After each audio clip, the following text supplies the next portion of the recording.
Hi, I'm Rowan, the first redhead. My dad was the governor. I always knew how lucky I was. A happy life and a loving family. My parents supported everything I loved. I still remembered when Dad ordered me a full set of paintbrushes all the way from Italy. My dream was to become a world-famous artist. Literally everyone knew that, even Iris. Ah, she's also a girl with red hair. Iris was gentle and sweet, even though kids at school could be brutal. When they found out her mom worked night shifts as a nurse, and she didn't have a dad picking her up, I still remember how Iris would laugh it off, then quietly cry in the bathroom later. I don't get why you still hang out with me. Your life is way too different. Because you're my friend, that's it. I mean, Rowan, thank you. You really matter to me. Iris already had so little, so I always tried to treat her extra kindly. She slept over at my house a lot, usually because her mom was working the night shift at the hospital. My mom says thanks for letting me sleep here again. And my mom said to just treat this place like your home. One night, we sat in the garden drinking warm tea while waiting for shooting stars. Look.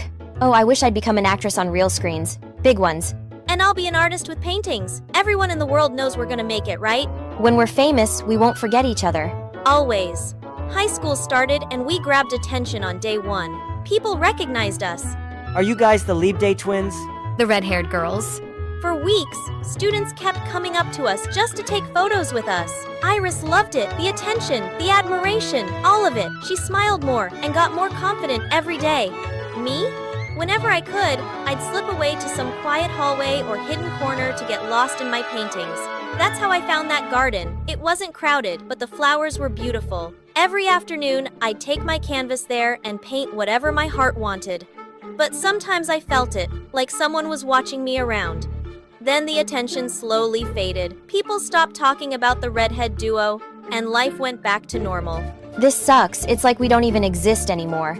I just laughed. Honestly, I liked the piece. One day, in the school bathroom, I overheard two girls talking. I wasn't really paying attention until I heard our names.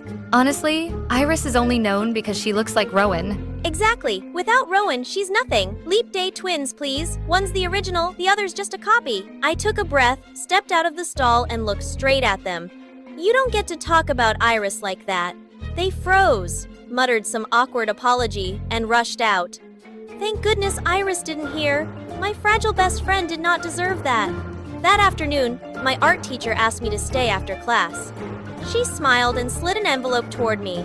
This is an exchange program in Italy. They only accept a few students every year. You should think about it. My hand shook as I opened it. I read it again and again just to make sure it was real. An art school in Italy. It felt like my dream was finally being seen. When I walked out, Iris was waiting. I thought she'd smile, scream, freak out with me like best friends do. But instead, her face slowly fell. If you leave, I don't think I can handle it. Those words hit way harder than I expected. We'd once promised each other under the stars that our future always included both of us. And yeah, I only had one best friend. Opportunities would come again if I was really good enough. So in the end, I turned the offer down. In the days after that, I kept going back to the garden to paint. That's when I realized I wasn't alone. Through the ivy, I caught someone watching me, a really good-looking guy. Sketchbook on his lap, pencil moving slowly, and trying terribly hard not to look embarrassed that I noticed.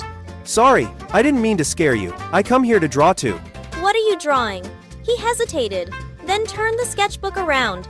You drew me? I'm sorry I didn't ask first. I just liked how calm you looked, like you forgot the whole world even existed. I thought I'd be mad or call him a creep or something, but instead I laughed. Jeez Louise, I'd never even thought of myself as pretty like that. I'm Rowan. You can call me Elliot. We sat there for a while, talking about art, somehow totally in sync. Then we talked about everything else. Little by little, that garden became our spot. I smiled every time I knew I'd see him. My heart felt lighter around him. You've been smiling a lot lately. That's weird. I told Iris about the garden and about Elliot because that's what best friends do, right? She listened at first, then frowned. Are you sure he really likes you? I mean, guys like that usually aren't serious. Elliot's not like that. People who pay that much attention, they are never simple. Just be careful, okay? I don't want you hurt. She squeezed my hand. I smiled back. Maybe she was right. I didn't even know Elliot that well yet. A few days later, Iris asked me to walk home so we could stop for ice cream. Halfway there, she suddenly froze. Wait, look. I followed her gaze, and my chest heightened. On the other side of the street, Elliot was carrying a girl on his back. Her arms were loosely around his shoulders. Her head rested against his neck. Rowan, look at them. I didn't want to say anything before, but I had a bad feeling. After that, I avoided him everywhere. There was no reason to talk to him anymore. One afternoon in an empty hallway, someone grabbed my shoulder and turned me around. Elliot, Why are you avoiding me? What did I do wrong? I saw you with your girlfriend. You were carrying her. She wasn't my girlfriend, just a stranger who got hurt. She asked me for help. He's totally gonna lie. Trust me. He'll say he was just helping someone in need. No guy ever admits the truth. Stay sharp. And Rowan, I should tell you, Iris texted me. She flirted with me. She knows about us. And Stop. He looked right into my eyes, waiting. My mind spun. Iris had been my best friend for 17 years. And Elliot, I'm so sorry. I have to go. I went back to spending time with Iris like before. From the outside, nothing changed, but the easy happiness I once felt around her was gone. Then something wild happened. A TV network wanted to make a teen movie inspired by the red-haired Leap Day girls. They wanted me and Iris to play twins. Please. But my first instinct was to say no. That life wasn't mine. This is my dream, to be an actress on big screens. For a second, I thought about my art dream, the one I'd already sacrificed. But the joy in her eyes made me feel selfish for even hesitating. I had to support her, right? The audition took place in a real studio, and Iris was shaking with excitement. They gave us the script right before we went in. I skimmed it and frowned. The scene they wanted was a fight between the twins. We want it to feel real. Don't hold back. We started acting.